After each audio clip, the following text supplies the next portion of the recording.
Saroli police સ્ટેશનના વાહન ચોરી તથા ગોડાદરા પોલીસ સ્ટેશનના વાહન ચોરીના ગુનામાં એમ 3 અલગ અલગ ગુનામાં નાસ્તા ફરતા આરોપીને પકડી પાડતી સારોલી પોલીસ સર્વેલન્સ ટીમ।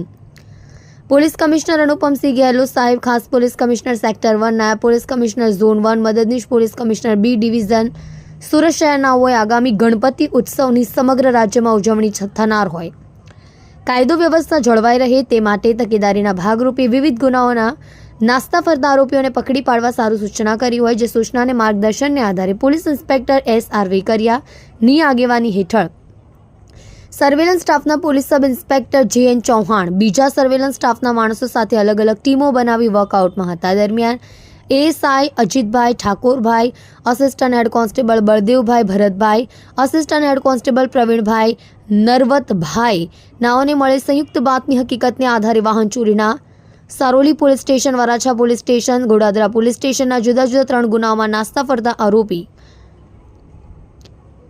અભિષેક ઉર્ફે બમ ભગવતી પ્રસાદ ઉપાધ્યાય નાઓને પકડી પાડી કાયદેસરની કાર્યવાહી કરી પ્રશંસનીય કામગીરી કરેલ છે।